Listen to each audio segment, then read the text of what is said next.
everybody, welcome to our second workshop of the spring 2020 semester. My name's Garrett. I'm the founder of Ambition in Motion. I'm so happy, I'm so excited, I'm so grateful to have you here for our second workshop. I am pumped for you to experience our guest speaker later on this evening. But before we get started, I want to touch up on a couple of quick points. So you are starting your mentor relationship. That is awesome. Hopefully you've had your first conversation. I'd love to learn about it. Post maybe about some of the key talking points that you've had for your first meeting in the comment section. Would love to learn about how that first meeting has gone. But yeah, this workshop's all about how to network in a genuine way and really make the most out of it. This workshop should be about an hour long. And if you've got any questions during this workshop, please post them in the comment section. As a reminder, I'm going to ask you 3 questions during the duration of this workshop. Once we have asked those questions, I'll expect you to answer them. That's how you get credit for participating and being here at the workshops.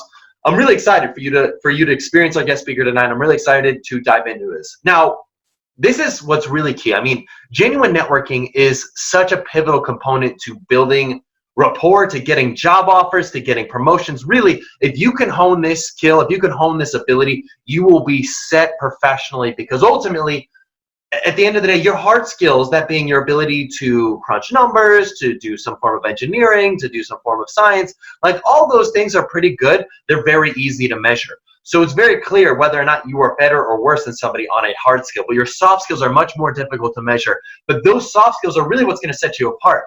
I mean, as they say, it's not about what you know, it's about who you know. And this is the workshop about how you can know more people and have a stronger bond with them, because then it goes to your reputation.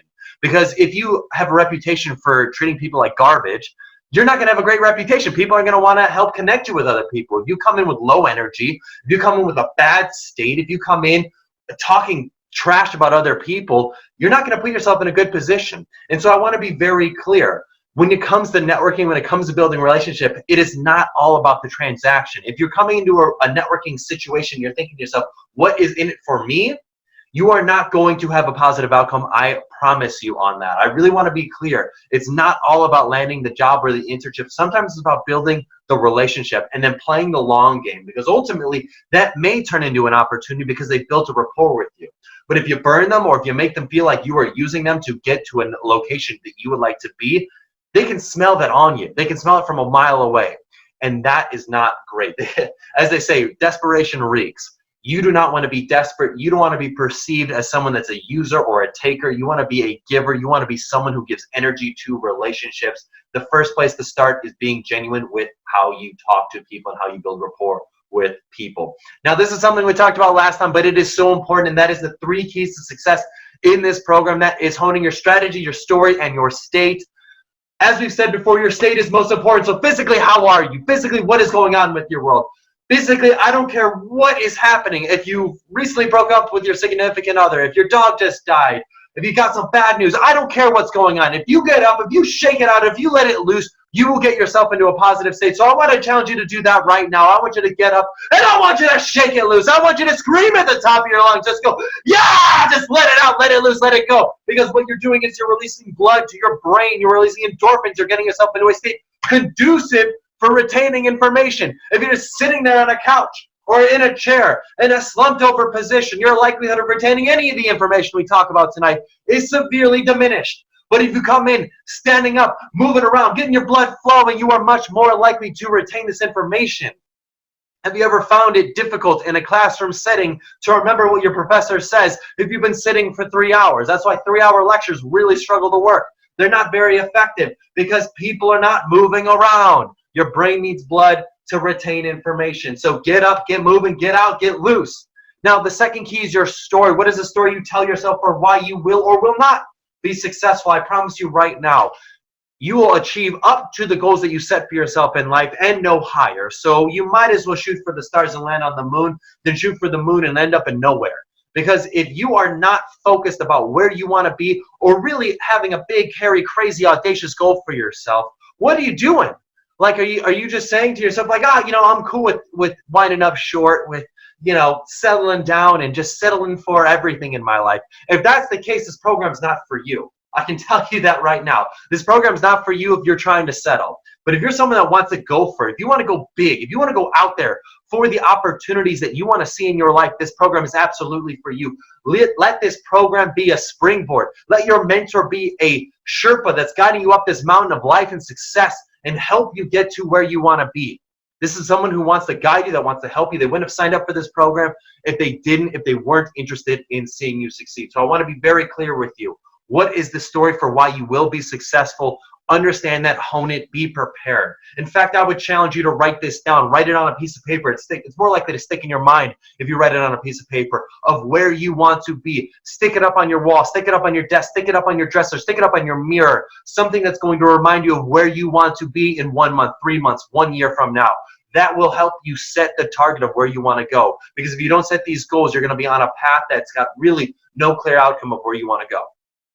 So the last part is your strategy. What are you going to do to set yourself apart? Now, when it comes to strategies, I'm a big believer in routines. When I say routines, I mean literally getting into a daily habit that you can practice regularly so then you can be better at a skill. We think about habits sometimes in a negative light because we think about people just being addicted to bad actions, but I believe that habits can also be attributed in a positive light as well. What is a positive habit you can get into to help you build more genuine relationships? I believe one thing you can do is to be intentional about having an informational interview every single week with a new person, with a new professional in your field. You can leverage LinkedIn. You could go to a professor's office hours. You could talk to a friend of yours whose parent works in the field that you're interested in working towards, or a family friend that you know works in the field that you're interested in working towards. If you set up one informational interview every single week, and by an informational interview, I want to be very clear. This is a conversation. This isn't an interview. You're not trying to get a job from this person. You're just trying to get knowledge about what this work is like. Set up one of those a week. I can promise you they're going to start making introductions for you. They're going to start helping you get to where you want to be. By the way, if your goals change over time, that's okay. That's totally okay. You can share with them how your goals have changed. They're going to want to keep helping you over time. I'll give you a perfect example of this. As an entrepreneur, I set goals all the time. I have a board of mentors. I literally have about 50 to 100 mentors that I send once every 3 months an update of what's going on with the business. Here's the thing though. I've pivoted this business many, many times. Now, initially when I first got started, I was thinking to myself like, oh, well, they're my mentors. Like, if I tell them that I've pivoted, will they think I'm a total failure? Will they not want to help me anymore? What I found is that is absolutely not the case. They're always there to support me. Mentors that have been with me for 5+ years still give me guidance, still help make introductions, still help me out and support me as my mission has grown, as my goals have grown. That is the nature of mentoring relationships. That is the nature of relationships in general. You should keep your network up to date with what is going on in your world because they will want to see you succeed. But the key is that you ask them for something specific. When I meet with my mentors or when I send them an email, I ask for something very, very specific. I don't say, hey, if you know anybody in XYZ space, if you could introduce me, would love that. Why? Because it's not at the top of their mind. What I'll do is I'll physically go onto their LinkedIn profile, look at who they're connected with and say, hey, I noticed that you're connected with Jane Doe, John Doe, Shelby Doe, and Jenny Doe. I know that you may not be connected with all 4 of those people, but if you are connected with one of them, would you mind introducing me? Here's an email template that you could copy and paste to introduce me. Now I've made it extremely specific and easy for them to take an action step to help me out. And that is how you can continue to grow your relationships, your network, and build rapport with people. And just keep them in the loop of what's going on in your world. So I just want to be very clear. It's about building genuine relationships. And it's about when you're building those genuine relationships and then you're asking them for introductions or connecting with more people through those relationships, being very specific and making it as easy as possible for them to help you out. I really want to stress this. It's so important. Genuine networking. If you can take anything from this whole program, if it's genuine networking, and by genuine networking, I mean really listening, taking an active and keen interest in who you are speaking with, you are going to be set. You're going to be in a great position. Because at the end of the day, it's not your elevator pitch. It's not going to be anything about you that makes someone interested in you. It's going to be about your ability to listen to them. In fact, I can tell you multiple times where I didn't say a word in a conversation. I just nodded my head yes and asked questions about things that somebody else has said. And at the end of the conversation, whether that be 30 minutes or 60 minutes long, they said, man, Garrett, you are such a great conversationalist. Or, gosh, I feel like I just had such a great conversation with you. And the funniest thing about it is I didn't actually say a word. The point is this: people love to talk about themselves. Why? Because people are really interested in things that they're interested in. People wouldn't choose to spend the time that they have on this earth in the way that they did unless they thought it was the most optimum way of spending their time. Therefore, things that interest them, things that they choose to spend their time on, are things that interest them and ultimately make you interesting to them because you've taken an interest in those actions and activities. I hope that makes sense. If you want to rewatch that, take that back 30 seconds because I think it's really important. People ultimately, at the end of the day, people care about themselves. People care about things that they are interested in because they've chosen to spend the time that they have on those tasks. So with that said, I'm excited to jump in to our guest speaker this evening. Really, the whole point of this workshop is about genuine networking. If you've got any questions for myself or for our guest speaker, please post them in the comments section. By the way, if you have not connected with me on LinkedIn, please do. I'll add you to our LinkedIn group where we discuss different topics and you can add different topics, ask any questions, and expand it to our entire Ambition in Motion network. Connect with me. I'll add you to the group. But yeah, I'm so excited to get started. Let's jump into our guest speaker this evening.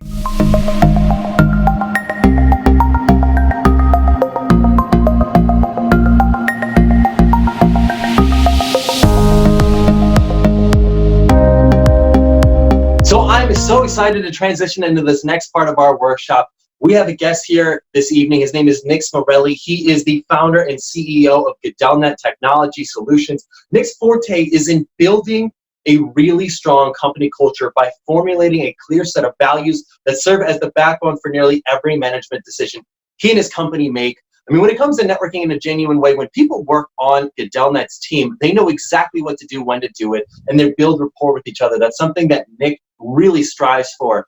And I believe that this workshop and his expertise on building genuine relationships is very poignant, especially for what we're talking about today, as students are pursuing their mentor relationships and are building relationships with other professionals in their field, maybe pursuing internships or full-time job offers. And so, Nick, I think you are building the type of company that students strive to work at.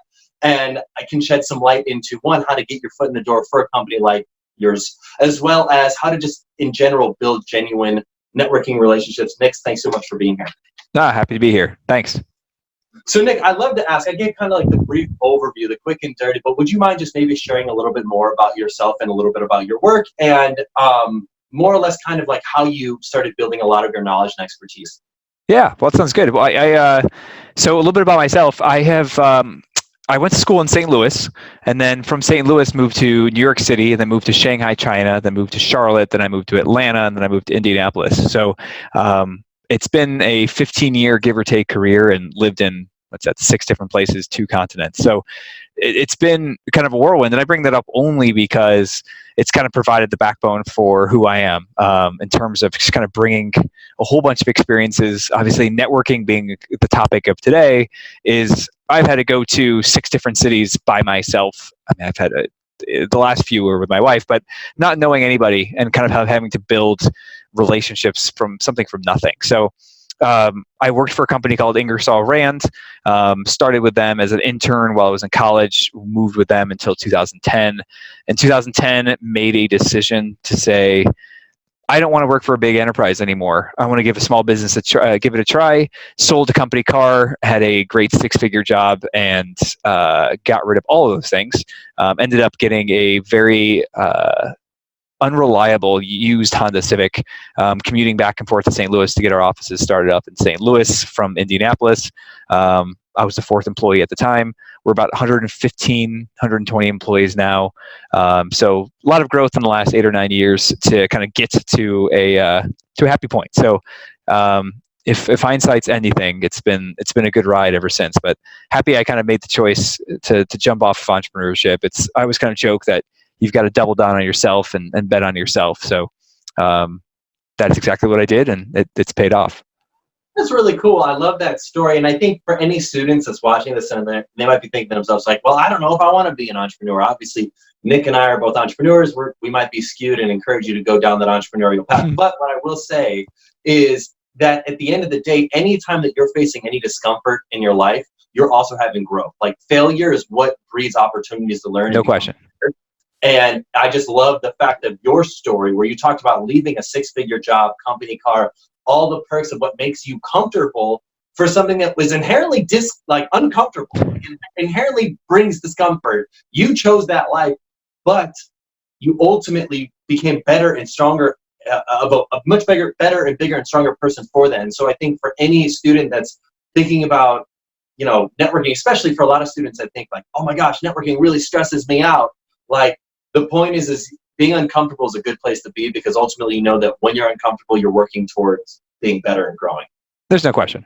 I mean, again, I think all of the best things in my life have happened because of something of a change that either I introduced myself, so I created my own discomfort, or the world kind of threw me a discomforting situation. So I do create often my own problems. I and not in a negative way, but in the sense of, again, I jump off to create a job, or I set big goals. So I do create my own stressors often, but I do find that, again, I don't think I'd be where I am talking to you right now with a reasonable level of experience had I not made those choices.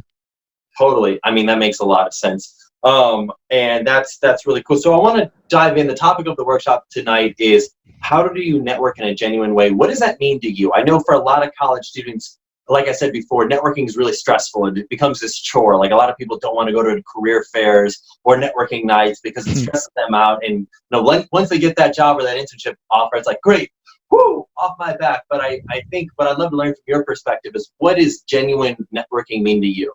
Absolutely. And again, I think we construe networking as, I'm going to a networking event, or I am attending a networking thing. And I will tell you from the outset, and I still go to them, I hate networking events. I find them to be just the worst experience of my life. Again, and I've been this way forever. I mean, even again, those of you kind of who are in college and going to bars still, I'm happily married of 12 years, but I would never even hitting on girls at the bar is just is awful. And it feels that same way. So know that I will be talking about networking. I would not be where I am if I wasn't good and found value in it, but just know that there are places, and it's okay to feel uncomfortable. And to your point, sometimes the best stuff happens when you're slightly uncomfortable. But networking in a genuine way is being honest with yourself of where and what you're hoping to achieve, and finding the right places for you to be successful. What I have figured out is, if I am walking as a solo person into a room of 50, 60 people, I am going to be uncomfortable, and it's going to be awkward. But what I have found is, where I'm incredibly successful is having one-on-one dialogues with people. That's my best. I do my best work one-on-one. Love that. So my definition of networking in a genuine way is, I take those situations and work tirelessly to get the one-on-one conversations, or kind of find and maneuver a way to minimize the big group sessions, and then find out, again, who attended that session, or find out other ways with which to get those one-on-one meetings, so that I'm meeting the same group of people. So my discomfort is not reaching out to somebody and saying, hey, I would love to take you out for coffee, or I'd love to do something. That's not uncomfortable for me. So I was willing to say, I'm going to forego the big formal networking event. I'm going to figure out who attended that event, and I'm going to call them personally, because I found that was more successful and genuine for me, because that's where I can have the real conversation. I found myself having trite, very light conversations with people at the big events, and that's, again, not useful for me, and it's not useful for them.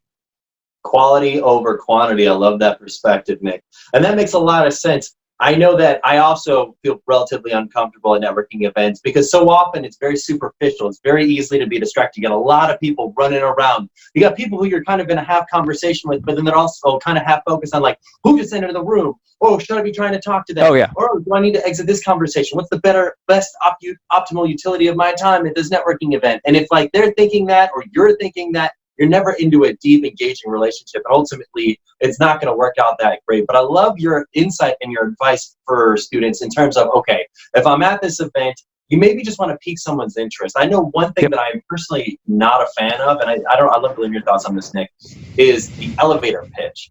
So often, contemporary elevator pitches are all about me. Like, look at what I've done. Look at what I'm doing. Look at, like, and the assumption is, how are people supposed to be interested in me unless they know something about me? And at least in my observations, what I've observed is that people care about themselves. And if you can figure out how to talk about them and what interests them, they will find you substantially more interesting than talking about you. What do you think? Absolutely. And again, I couldn't agree more. I mean, I think we have to think when you go to a networking event or you are thinking about networking, the short-term decision is I'm going to go give everything about me. That's my elevator pitch. This is why I'm here. This is what I'm looking for. And my caution to you is to say, slow down, think long-term. Frankly, put aside everything you are hoping to achieve and come up with the sole purpose of gaining a friend or learning something about them and make it about that. If there's one thing I guess I would say I've realized is, and again, this is one man's opinion, but I do a terrible job of figuring out who's going to be the person that's going to help me out. If I meet them and it's a person that I think this is a useless conversation, I'm going to go pretend to go to the bathroom or leave, and I'm going to go find that next person. And you're looking who's entering the room. I believe you've missed a really big opportunity because as oftentimes you think, oh, I've got to find the employer. I'm not going to go talk to somebody else who has a job already. It's incredible if you have genuine, real relationships of where if someone's going to surprise you. In terms of finding things. So I would argue is every relationship has the potential to do cool things for your career or just interesting dialogue or kind of take you a different direction. Is try to be genuine in those conversations. And if you are at a first time event and this is the first time you're talking to them, do not get to the punchline. Take the time. If you feel like you've got engagement and you've learned 2 or 3 things about them, okay, they like to hike and you like to hike, or they like to play guitar and you play guitar. Follow up with them and say, hey, we'd love to talk more about guitars tomorrow or whenever is logical, and have that follow-up conversation. Some of my best opportunities have been, and they've cited this exactly, is you didn't ask me for what you wanted, you just created the relationship. And so to me, what the thing I'm going to remember at the end of my life is the people that I've kind of created relationships with. And oh yeah, they've turned into clients or they've turned into referrals or they've turned into employees, but they started off as a relationship first. They didn't come off as a prospect or a potential employee. They've always started off as, a light friend, and then they turned into something else. So I would caution you is go friendship first and then turn it into an opportunity. I love that. I love that perspective. So I want to take a quick break real quick, and I want to ask the audience a question here. And that question is, what do you want to do to intentionally build stronger relationships, to create the relationship first? Just what Nick was saying was, how can you create the relationship first? What is something that you would like to implement that maybe you've never tried before? Maybe if you're at a networking event, or maybe you're connecting with somebody on LinkedIn, or maybe you're meeting with someone you've never met with before, what do you want to try to implement so that you can start building more intentional relationships first before the whole professional networking side? Post in the comment section. I'd love to learn about what tactics and strategies you want to start implementing. So, Nick, I want to ask you another question because I think you've kind of started leading into this next question, and that is, how has your network influenced your career? And the reason why I ask that is because I feel like a lot of students think, okay, cool, once I land that first job or that internship, I'm good on networking. But it's like, that's not the case. Yep. You're going to be networking throughout your life. Like, you're not going to be working at the same company for the rest of your life. The studies indicate that. So I'd love to learn from your perspective, how has your network affected your career trajectory? Absolutely. I mean, I still network. Arguably speaking, I'm the CEO of the company.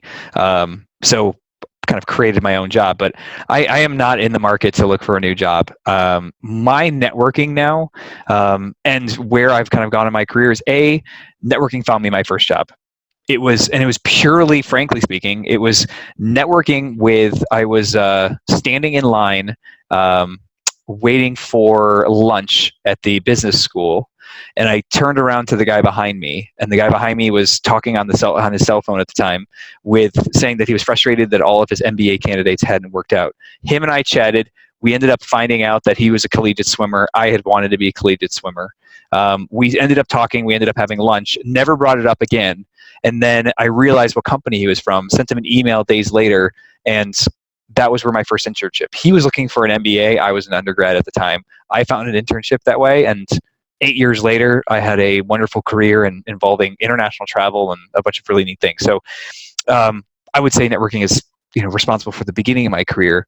But every new job, every kind of learning more about myself. We were talking about this before. Is I just got back from Mount Kilimanjaro, and the reason why I went to Mount Kilimanjaro and summited a mountain in Tanzania is because 6 months ago I ran into an individual through networking who had just done it, and it kind of piqued my interest. And now, because of that, I've started up a podcast that kind of ties back to Zero Excuses, which is this idea of you can do amazing things and you should kind of find time for kind of these big ideas. And it's kind of created this kind of whirlwind of activity. I've found other people that now have also climbed Mount Kilimanjaro and have climbed Everest and done these big mountains. So, I would say it helps your career, but think of it as a human, and you're a whole person. Is you are more than just going in there to find a job. Is go in there to just learn. Go in there to find just interesting dialogue, because those interesting dialogues have shaped my career, but I would say that shaped me as a human. I have found so many unique and new things because of that, and it's made me a better leader, which of course has helped my career. And then there's other people who have become clients or employees or potential employers as well. So the logical step is to say, I'm going to go look for a new job, or I have a job, now I'm good. There's so much more learning. I've found mentors through this way, of people that have stuck with me for 10 years. Again, I found friends, I found hobbies, I found just different ways of looking at things. I found a good book to read when I'm going on a beach vacation. So again, networking provides more than just getting a job. And so constraining it to just that is going to limit your conversation, and you're just going to be disappointed and frustrated because you're going to leave, you had 8 great conversations, and say this is a failure. But if you look at it as, I had 8 great conversations, I would say that it's going to be a lot more fun. I love that. Trade your expectations for appreciation. You'll be infinitely happier. I think that's a great moral to that whole kind of story of just, hey, don't come with the expectation that I'm here only for the job. Because if you do, if you don't get it, you're going to be ticked off. Or even if you do get it, you're going to be like, well, that's the end of our relationship. Yep. And I think a really big point you bring up, Nick, is about the fact that networking is not a transaction. Networking is not hey, I'm only investing this time so that I can get XYZ out of it. And if that's your mentality, you are not going to get the outcome you want. Now, for most of the students in this program, that shouldn't be a problem. I mean, they wouldn't have signed up for this program unless they were someone who really wanted to take their career to the next level, because they signed up to get a mentor. They signed up for this program. They could have not done this. So, I mean, it's really, we're helping amplify those students that just are wanting to take their lives and careers to the next level. But I do want to ask you a good question, or rather, I want to ask you a question about success. And like a lot of our notions about success, it's really kind of difficult for us to wrap our heads around that. But I'd love to learn in your mind, what is a successful person to you? What is a successful person? Again, I think ultimately a successful person is someone who is authentic to themselves. For me, success is, I want to, again, be at the top of the organization. I want to maximize my potential in a 24-hour period. I want to be a great husband. I want to be a great father. I want to be known as a leader who cares about their people. And you know what? I want to make some money along the way. That's my definition of success. That said, my definition of success varies completely to another person, and is biased heavily to kind of where your values are, what's important to you, kind of where your skill sets are. So again, I would say, and I know it sounds like a trite answer, but is ultimately is kind of being authentic to yourself and what's important to you. And there's nothing wrong with saying, I don't want a family. I want to be wealthy and, fly in a private jet for the rest of my life. Fantastic. That's your definition of success. High five to you. Or it's, I want to be, I want to have all the flexibility in the world, and that's the definition of success. I don't have a lot of flexibility often because of what I've defined as success. So depending on kind of what is authentic to you, you could view my life as, lavish and successful, or you could look at it as a complete failure. So I would kind of define that for yourself. Again, I always talk about is understand your values, is what's important to you. And to me, kind of having the freedom to do a lot of hobbies, to be a great father, to have a great family life, but also there's a lot of effort and time that I put into my job, that's what success is. But I've made that clear from the beginning. And so I think it's kind of unique to every person. I love that. And by the way, I think that the definition of success can change over time. I think that's another, I guess the point that I want to bring up is sometimes I'll see a student and they'll be like, okay, I thought I wanted to be a doctor, thought I wanted to be a doctor, thought I wanted to be a doctor. realize I can't stand the sight of blood, and now I don't know how I go back to any of my previous mentors and tell them that I've changed my path or that I don't know if this is the right path for me. I think I just want to really convey that if you change that definition, I mean, rather it can be a living, breathing definition of success. What do you think? Do you agree? Oh, couldn't agree more. I mean, again, if you asked Nick Smarrelli at 22 versus Nick Smarrelli at 37, totally different definitions of success.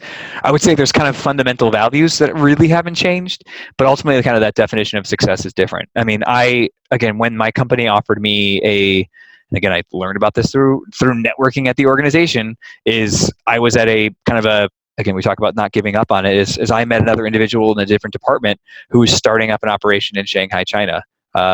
I would never have, and that was just a chance, lucky opportunity for me to have talked to him. I'm 25 years old. I'm leaving my friends. I'm leaving, at the time, my girlfriend, and going to Shanghai for a year. That's a big decision. And again, that's how I define success. Had I met that individual now and somebody said, hey, Nick, you want to go to Shanghai? That is not the definition of success for me anymore. My definition of success is, again, slightly biased towards my family now. So again, it evolves, and you have to let it evolve based on kind of circumstances and what's important to you. Yeah, let's take a quick moment, ask the students in the audience, how do you define success? Not a right or wrong decision. It's something that's fluid, so it could change throughout your life. But for you right now, how do you define success? Post in the comment section and be comfortable with your definition of success. Don't post it to try to appease somebody else just because someone says they want to make, be a millionaire by 30. If that's the case, fantastic, amazing, whatever. That might not be your goal, and that's okay. What is your definition of success right now? Post in the comment section. I'd love to learn about it. So, Nick, I want to transition back to networking. Were you always good at networking, or was this something that you had to practice? Oh, gosh, no. Was I good at networking? No. Do I think I'm good at networking now? Probably not. Hopefully it doesn't discredit my talk today. But no, again, it's funny. So I started Gedelna in 2010, and at the time I thought I was the smartest person ever, and we're kind of getting things done. And then I kind of, now that 10 years later, I look at myself and I'm like, man, I was not good at being a leader, and I was not good at this, and I was not good at that. And I'm excited for 10 years from now to look at myself at 37 and laugh like, wow, you were terrible then too. Again, I think ultimately the philosophy that I have is very kind of growth-minded philosophy, which is you be a little bit better today than you were yesterday. So my take is, I was not immediately great. I think I have always been biased towards being a people person. Again, take every personality test out there, and I'm very empathetic. I think I can relate well to people. So I think I have a foundational element to it, but it ultimately is I haven't been good. I had to learn. I think I treated it very transactional before, is what can you do for me? I'm going to pretend like I care just to see if I can get something out of you. But once I flipped to just generally just being thrilled to talk to somebody who is interested in new things that I'm not interested in, and accidentally stumbling across new opportunities, once I made that shift, that has been a game changer for me. So I've had to do a lot of evolving. And I've also learned about where I'm successful and where I'm not. And I think it's okay to not feel guilty about saying, I'm not going to be successful here. I'm going to go find new opportunities. You need to have kind of the focus to say, again, networking, for example, is I need to meet new people, and setting some sort of criteria for how you meet new people. But how you choose to do that is up to you. And I think allowing myself the freedom to say, I'm not good at big events, but I'm going to go send 10 emails and I'm going to get 9 different meetings. One of the best things I ever did was when I started my job, I was 22 years old, sent an email to the CEO of the company. This is a CEO of a 60,000 person company. It's a Fortune, I think it was a Fortune at the time, Fortune 65 organization. Everyone made fun of me, thought it was ridiculous. I got an email back from him and he set up a lunch and we did this great dialogue. That's networking. It's not a networking room, but it's still networking. And I don't regret that at all. I think a lot of my trajectory changed to having that one little kind of 1 hour dialogue with that individual. That's awesome. That's such a cool story. And I think that's such a big confidence booster for any student that's like considering this. So I think a few key points here. One, practice. It's going to take time. It's like a skill, like shooting a basketball or knitting a quilt or anything that you want to become better at. You have to practice at it to become better. 2, you just have to apply yourself. And 3, just be genuine. Don't have that extra agenda. Don't try to be, going in for the transaction, but just say, hey, I want to just put myself out there and see what happens, but build a relationship. I was listening to a podcast, And the guy who directed the TV show Billions, I don't know if you've ever seen it. It's with like Paul. Yeah, I've seen it once. I've seen 1 or 2 episodes, I think.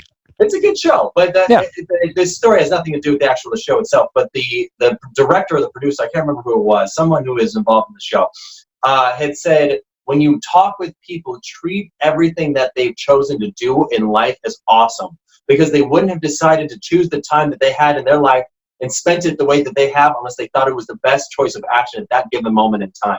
Whereas if you judge other people and you kind of poo-poo them, or you don't fully embrace how they've chosen to spend their time, you are not going to relate to them and empathize and connect with them on the level that you will want to. So kind of back to that point that you were talking about before, or I think I might have mentioned it, that people love to talk about themselves. People will build a genuine bond with you. And you mentioned about building rapport with people. People will want to build a genuine bond with you when you decide to start caring about what they care about. Absolutely. There's no question. And I think, again, we talk about this as a company right now, and we did a little exercise, and I think it's fascinating. I think it applies here quite a bit, is people that you work with on a day-to-day basis, name 3 personal things about them. And people struggled. And I think that really kind of shows, again, whether it's kind of the new culture that we live in or the social media culture or whatever, is we struggle with that. So again, if you're not good at it, or this feels weird to you, is kind of in your next event, say every person you talk to, leave, and can you, by the end of that conversation, come up with 3 unique things that make them, a human. So, talk about they value their family, or they love to go horseback riding, or, whatever, is can you leave that conversation with at least 3 unique things? That will kind of start that kind of habit of asking questions, because you're trying to kind of fill that mental void, and then that's the way you practice, so you get better about it. I love that. That's a great exercise to practice. Back to your story about the CEO having lunch with you. I want to ask you a question, and this is, I think, for a lot of students, they may think like, oh, well, you got lucky, or I can't, it's because he was already an employee at the company. That's why he booked that lunch meeting. So I don't know. I could never get something like that. The question I have for you is, Nick, are people generally helpful? Yes, I would say people tend to, and not all people certainly, but I would say the majority of the population tend to be ready and willing to help. I think, call it the karma effect, call it the, again, willingness to share, call it this kind of just natural, like, human social interest in kind of helping further the future population. I don't know. I don't know what the baseline is, but I would say most people are ready and willing to help. And I think, again, the genuineness has to be important to it. It's kind of how I think, even how I ask the question, which is, I want to learn more about you and how you got to where you are, and the vision of the organization, and how I can participate in that vision. At no point did I say, I want to figure out how to get promoted. I'm looking for a new job. I never mentioned anything about me. And yes, was there subtext to all that of saying, yeah, this is about me? Of course. I mean, he's not an idiot. But I think ultimately it was about learning from them. And I came in there prepared with 10 or 15 questions, not written down. But I had kind of rehearsed them in my head so that there was no awkward quiet, and there never was. And I don't think even needed the 10 or 12 questions. But I came prepared because I wanted to make sure I was asking questions to him, and not using it as a chance to kind of have an ad hoc interview with the CEO of the company. Great point. I think that's a really, really great point that you just made there. Do you take notes when you have conversations, informational interviews? Do you take notes during that? I think that there's two trains of thought to it. Again, if I'm working with somebody on a regular basis, I would say, again, I think taking notes is fine. I would say the caution sometimes is either A, it looks disingenuous, or B, it's distracting to the flow of a conversation. So I prefer to say no, but I would say there's probably science and studies that say otherwise, that taking notes, shows that you care. I would say whether you use taking notes or whether you use repeating back what they said, find a way to acknowledge that you are listening to what they have to say, and whatever tool you use to do that is great. If you take notes and that shows that you're listening, fantastic. If it's, hey, I'm just going to repeat back what you said and apply it in some sort of way, another great way to do it. I would leave the meeting and take the notes. If you don't choose not to take notes there, take them right after you leave, because you're going to forget. Of course, I'm not going to remember that this individual has 2 kids, a dog, and a puppy, and he just got back from the Grand Canyon. You're not going to forget that. And immediately 3 days later, you forget that. And you see them again, and you ask them how their 3 kids are instead of 2. So I would always recommend always writing that down. Whether you do that with them in person or afterwards, I would say that's kind of your personal preference. Yeah, I would say I am a big fan of taking notes. I think, in my experience, I don't find it as distracting in the conversation, Yep. especially especially if they're talking for a while. I want to take notes because I know what typically will happen is if I'm with somebody, they'll like make a couple good points through like Yep. one dialogue of them talking. And maybe it's just me, but I've struggled to remember all the key points that were just said. And so if I write them down, I can then be focused on like, okay, you made a really good point about this, this, and this. Yep. Did I have that down correctly? And I don't want to. Another great way to do it. Yep. And again, I think there's personal preference, and this just goes to show just kind of two different ways to network, both of which kind of create the same outcome. But again, I would say probably logically speaking, the taking notes is never a bad idea. Cool. Let's transition because I want to talk about informational interviews and the difference between informational interviews and professional interviews. I think you might think like these are very two diabolically opposed, like very, very different things. Yep. But for some students, they hear the word interview and they're like, oh, job offer or job potential offer. Yep. Informational interviews are not that. What is, in your mind, the difference between an informational interview and a professional interview? And do you endorse? Are you a fan of informational interviews? And so again, I would say that, I mean, again, I think the professional interview, I think ultimately speaking, I mean, I think you can tell when it's a professional interview. And I think ultimately speaking, I guess how do you, I'm going to kind of throw the question back at you, is tell me a little bit more about kind of how you define informational interviewing, and then I can kind of help give maybe perhaps some clarity of what I've seen in the past. Yeah, absolutely. So when I would define your meeting with that CEO, that's an informational interview.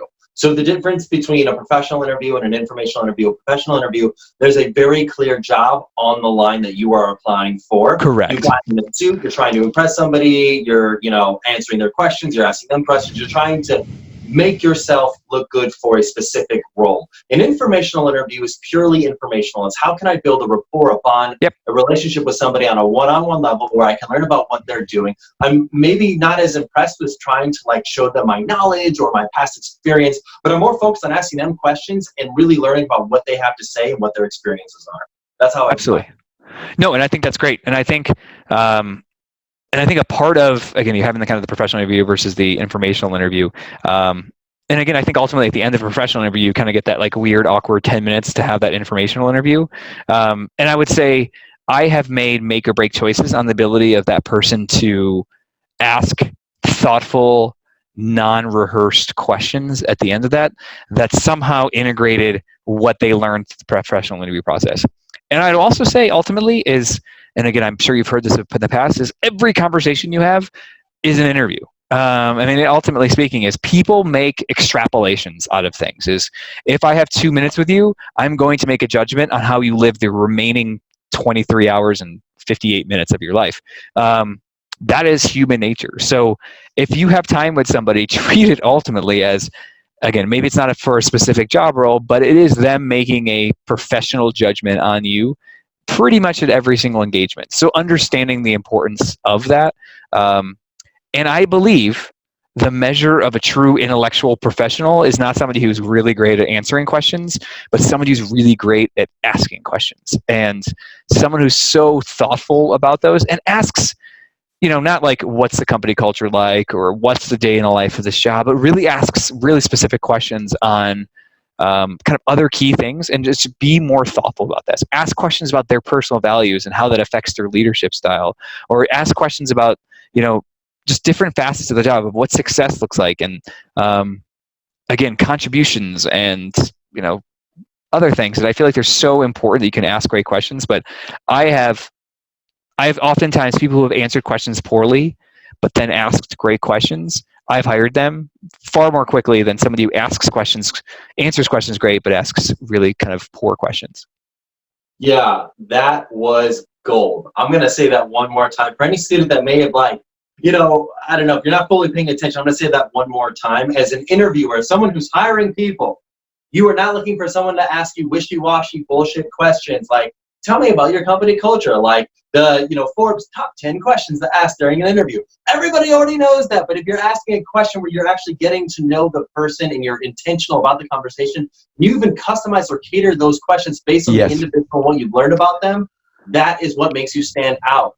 As Nick said, he's much more likely to hire you because you've asked great questions versus your answers to his questions. Really Absolutely. And do your research. Again, the assumption is if you are talking to me as a CEO and there is time that you've had to prepare for it, I assume you've prepared for it. And so I don't want you asking, again, from a questions perspective, is things that can be known on the internet. If it's found on the internet, most likely that's a question that you don't need to ask. It's an assumption that you've already known it. But if you piece together, hey, I heard you on a podcast talking about this. This seems, opposed to X, Y, Z. Kind of how do you marry those two? I mean, I would be blown away with a question like that because it says you've done the research, but then you're also capable of putting two different pieces of evidence together and making kind of a good question around it. So lots of really kind of creative ways to ask the right questions. Or just know that, again, for me, for example, is any interview you have with me, I'm talking about values, I'm talking about people, I'm talking about humanity, I'm talking about these things. Make sure you ask questions that relate to those things because that's what's going to be important to me. So do your research and you will find great questions. Great point. That's like a super insider tip, especially with the proliferation of podcasts. This is something you absolutely as a student can do that probably not many other students are doing. Take the time to listen to the most recent podcast or the most recent few podcasts. Learn that information. Try to find some applicable points to an interview you might have, and you will certainly stand apart. I think that's a really great point, Nick. Yep. So I want to talk about body language and genuine networking. I think body language plays a pretty big role, but what are your thoughts on body language and how you present yourself and how people perceive your body language and your vocal inflection? How does that play a role in networking or relationship building conversations? Absolutely. Great question. And the good thing about that is this morning we turned out a job offer for somebody who could not look me in the eye for more than a half a second. So I would say, and again, perhaps I'm slightly biased by recency, but if you are not looking them directly in the eye for most time, you don't have to be kind of a creeper about it, but I would say ultimately, if you are not looking me in the eye during a conversation, information interview, process, question, passing me in the hallway, you will probably not have a job at my company if you're interviewing with us. Or I'm not that interested in speaking to you because it's awkward. And again, practice in the mirror, practice with friends. Say, hey, I'm going to go look at you for 10 seconds straight. You're convinced it feels weird. To the other person, it feels normal. So ultimately, I would say practicing eye contact is number one. Number two is giving genuine feedback to a comment. Is if I tell you something personal about me, again, you mentioned vocal inflection. Use vocal inflection. Look like you care. If you're asking a question, there's a hey, what about this? Or there's a, hey, I just want to talk to you about this. There's ways to make it sound fresh. Because ultimately, if you probably did some preparation, you've been watching these videos, you've been doing things, you've read online about some great questions, and it's going to feel slightly rehearsed, practice rehearsing it so it didn't feel like rehearsing. And again, give it a little bit more flair.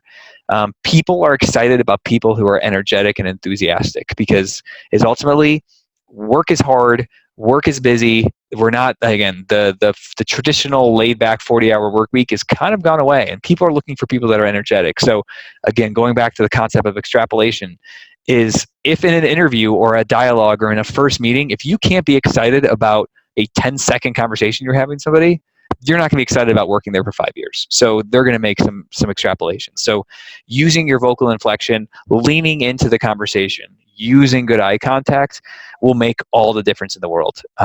But if you can only remember one thing in this long ramble, look the person in the eye at all times. Never look away. That would be my number one recommendation here.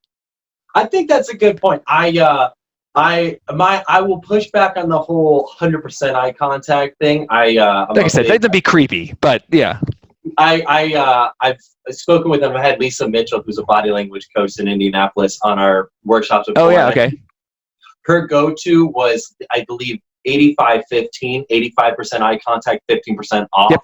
Because if you're 100% like laser focused, never taking your eyes off me, I'm going to feel uncomfortable. But if correct. And again, I misspoke when I said 100% of the time. So I think 85 is probably good. Even like, again, I saw you kind of like, you process a thought and then reconvene, process a thought, reconvene.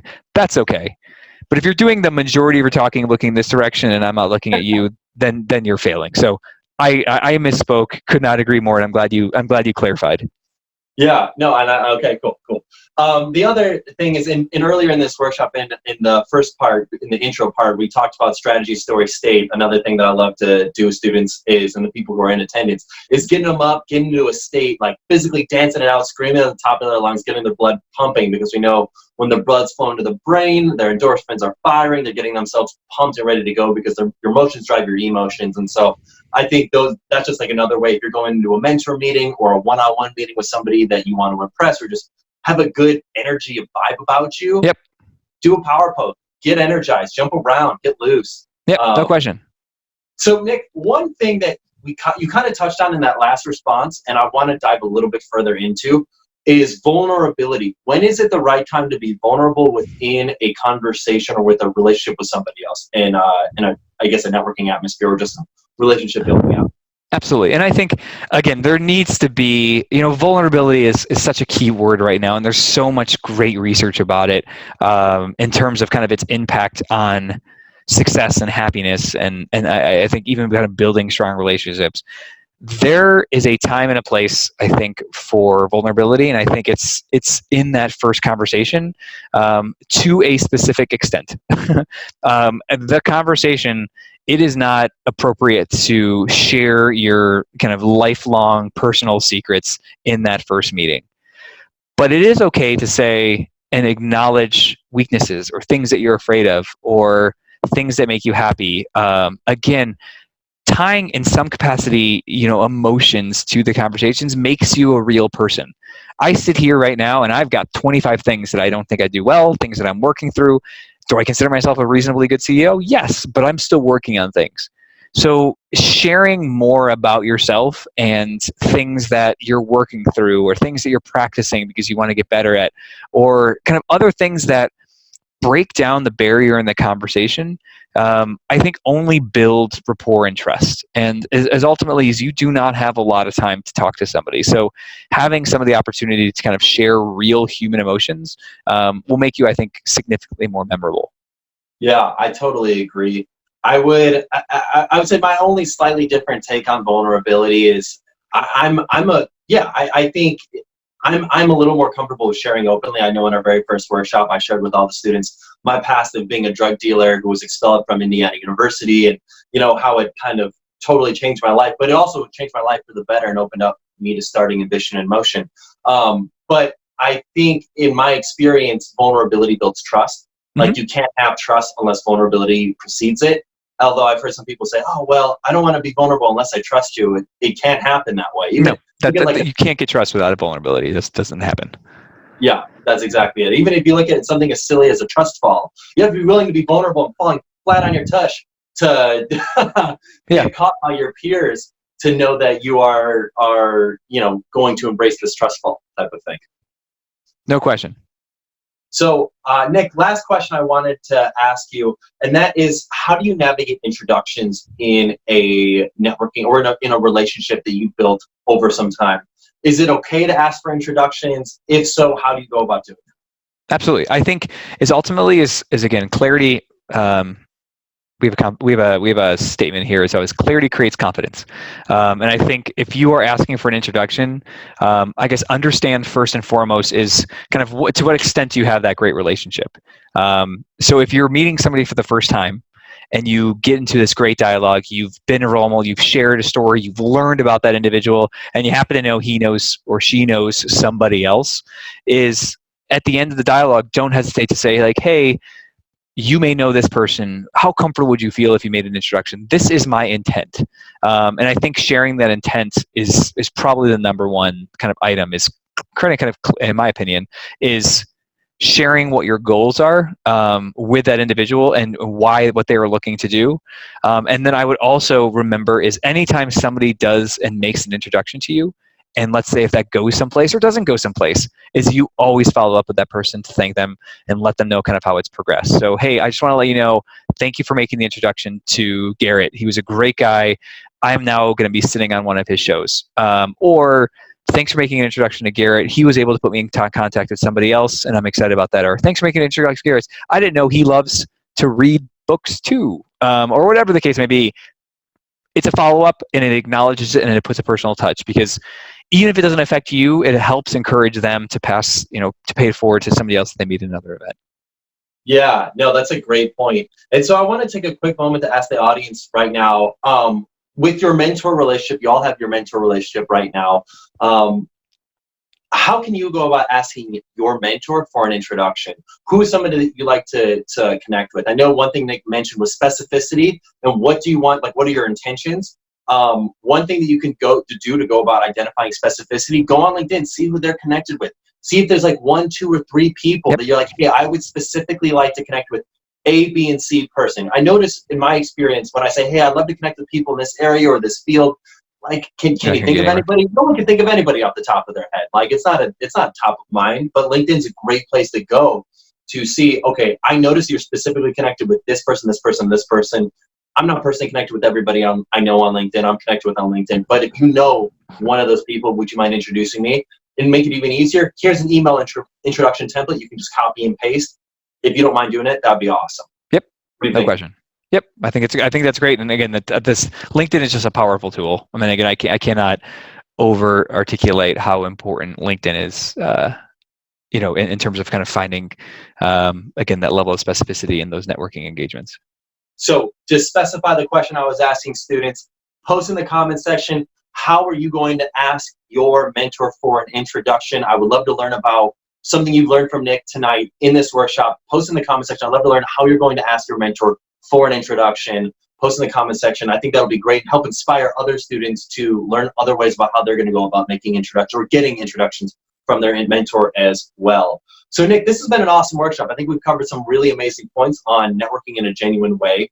To end this workshop, I'd love to ask you one final question, and that is, how can students get involved with you? How can they stay in touch with you? How can they learn from you? Are there any things that you're working on or coming down the pike that you'd like to share with our audience? I know you mentioned you've got a podcast. What is that podcast? How can students find that? Yeah, great. So again, we talked about LinkedIn. Most definitely look me up on LinkedIn, Nick Smarrelli. There's only 2 of us in the world. And so I'm based out of Indianapolis, obviously. So Nick Smarrelli, you can look for me on there, and I do post quite a bit. A lot of my thoughts, a lot of kind of things around company culture, and again, kind of improving yourself. So a lot of things there. And then yes, again, if you use Apple Podcasts or Stitcher or Spotify, look for Zero Excuses is the podcast name. There's only two of them out there. Mine's obviously the one, Zero Excuses with Nick Smarrelli. And essentially what it is it interviews successful business leaders who are also killing it in other aspects of their life. So they have to be running a successful business, but generally speaking, they're great parents, they're great spouses, and they're doing something amazing on the side. So we just interviewed somebody who has climbed all the 7 summits, so the tallest mountains in every single country. They race Formula One across Europe, and he's planning a trip to space. Another person has kind of created a lifestyle where he's lived in a different country every month for a year while still working, and being a parent and a spouse. So really interesting people that are doing some amazing things in the business world, but also just kind of awesome on the outside. So I would highly recommend you checking that out.